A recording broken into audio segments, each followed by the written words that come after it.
Hello and welcome to Delicious Cravings Kitchen. आप सभी का स्वागत है आपके अपने किचन में। तो चलिए आज बनाते हैं बिल्कुल हलवाई स्टाइल रसगुल्ला, वो भी घर पर। क्यों चौंक गए आप सुनकर और मुंह में पानी आ गया ना आपके रसगुल्ले सुनकर? जी हाँ, हम घर पर बनाएंगे रसगुल्ले।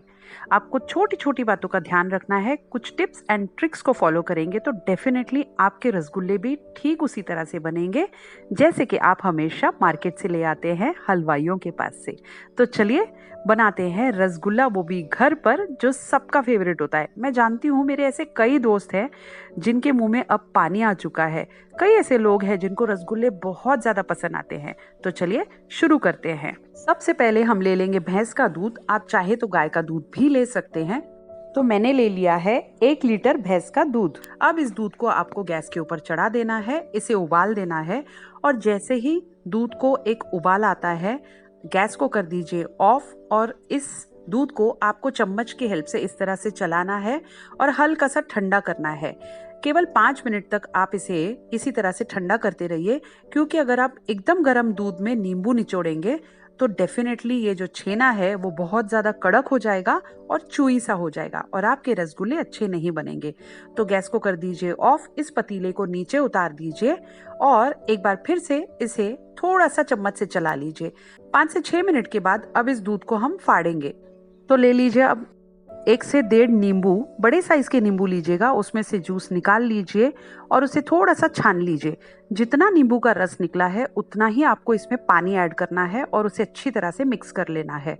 अब दूध को थोड़ा सा ठंडा करने के बाद हम इसमें एक एक चम्मच डालते हुए हल्के हल्के हाथों से इसे घुमाते जाएंगे और इस दूध को हम फाड़ेंगे। तो आपको एट टाइम पूरा का पूरा इसमें जो लेमन जूस है वो नहीं डालना है, बस एक एक चम्मच करके डालिए और बिल्कुल हल्के हल्के हाथों से इसे मिलाते जाइए ताकि ये जो दूध है ये फट जाए और इसका बढ़िया सा छेना बन जाए। तो आप देखेंगे कि जैसे जैसे आप इसमें नींबू का रस डालते जाएंगे ये दूध फट के छेना बन जाएगा और देखते ही देखते ये लीजिए हमारा छेना रेडी हो चुका है। बस आपको छोटी छोटी टिप्स एंड ट्रिक्स का ख्याल रखना है, छोटी छोटी सी सावधानियां बरतिए तो डेफिनेटली आपके ये जो रसगुल्ले हैं वो बहुत ही रसीले, मीठे और जूसी से बनेंगे।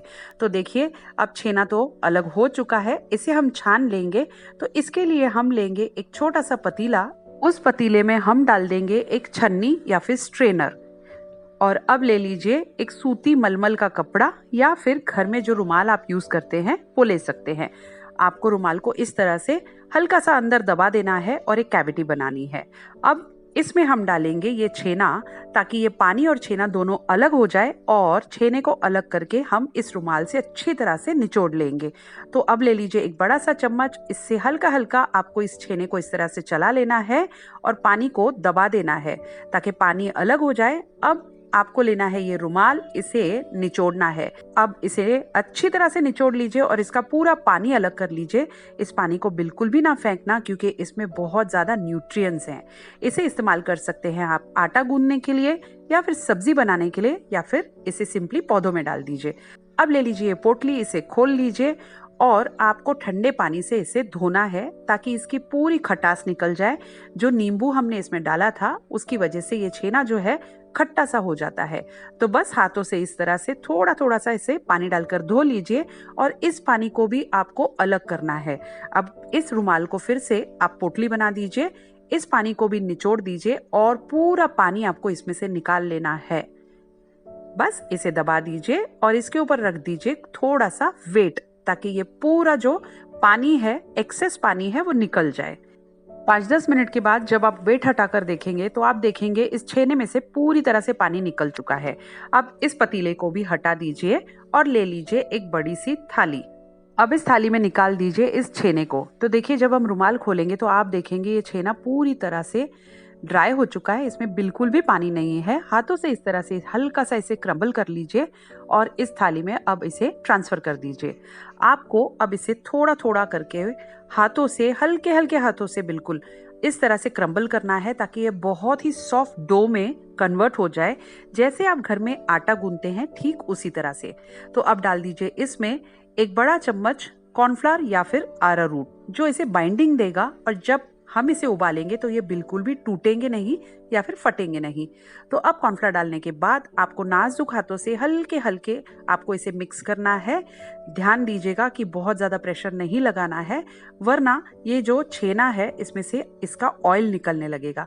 ठीक उसी तरह से जैसे आप आटा गूंदते हैं, आपको इसे गूंदना है कम से कम 8 से 10 मिनट तक हल्के हल्के हाथों से, ताकि ये बहुत ही सॉफ्ट सा डो बन जाए और जब आप इसके रसगुल्ले बनाएं तो ये बिल्कुल भी फटे नहीं। और देखिए हाथों पे बिल्कुल भी मेरे ऑयल नहीं है। तो आप देखिए छोटा सा पोर्शन ले लिया और हथेली पर इस तरह से गोल गोल घुमाते हुए इसका मैंने बना लिया छोटा सा बॉल। अब ये पूरा जो डो है इसमें से हम बनाएंगे इसी तरह से छोटे छोटे से बॉल्स। तो ये तकरीबन 13 बॉल्स बने हैं, इसके हम बनाएंगे रसगुल्ले। तो अब आपको इसे ध्यान से रोल करना है हाथों पे, बिल्कुल भी क्रैक्स ना हो, बहुत ही सॉफ्ट होने चाहिए। अब ले लीजिए एक बड़ा सा पतीला, उसमें डाल दीजिए करीब करीब 750 ml पानी, क्योंकि हम इसमें डालने वाले हैं 350 ग्राम चीनी। तो जितनी चीनी है उसका दुगना आपको पानी लेना है। तो आप लेंगे 350 ग्राम चीनी और 750 ml पानी। अब चीनी को आपने पिघलने देना है और गैस के फ्लेम को आपने रखना है हाई। तो थोड़ा थोड़ा इसे चलाते रहिए एक चम्मच की हेल्प से, और आप देखेंगे फटाफट से ये चीनी जो है वो घुल जाएगी इस पानी में। और जैसे ही इस पानी को थोड़ा सा हल्का उबाल आने लगे, आप डालेंगे इसमें 2 छोटी हरी इलायची। इलायची को आप तोड़ दीजिएगा, उसका मुंह खोल दीजिए और डाल दीजिए इस पानी में। अब इस पानी में जैसे ही उबाल आएगा, ये इलायची अपना फ्लेवर छोड़ने लगेगी। तो जब पूरी तरह से ये पानी उबल जाए, अब डाल दीजिए इसमें एक एक करते हुए रसगुल्ले जो हमने बनाकर रखे हैं। मेरा मतलब है वो बॉल्स जो हमने बनाकर रखे हैं।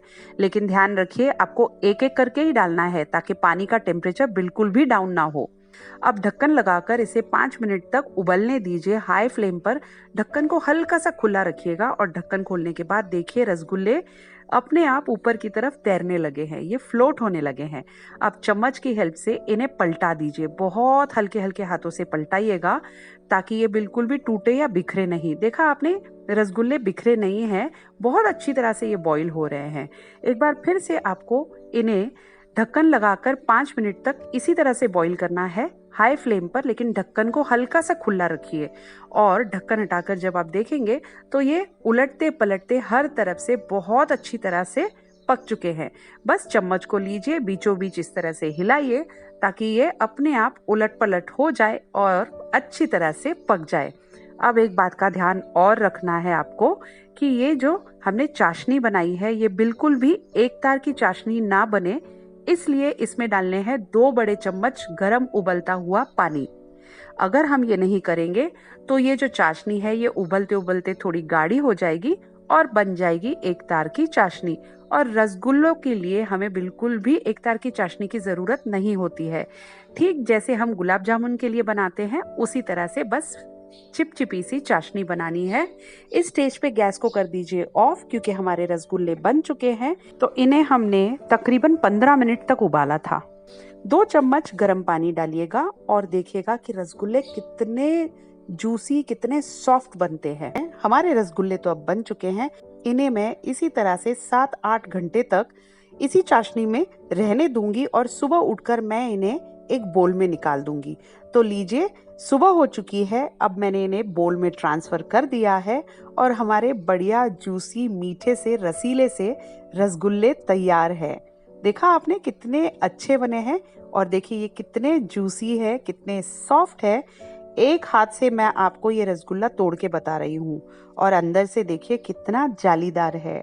बस छोटी छोटी टिप्स एंड ट्रिक्स को फॉलो कीजिए और बनाइए घर पर मीठे रसीले रसगुल्ले। इसके बाद आपको कभी भी मार्केट से रसगुल्ले लाने की बिल्कुल भी नौबत नहीं आएगी। एक बार इस रेसिपी को जरूर ट्राई कीजिएगा और मुझे कमेंट करके बताइएगा कि आपको ये रेसिपी कैसी लगी, और प्लीज चैनल को सब्सक्राइब कर दीजिएगा। And thank you for watching the video.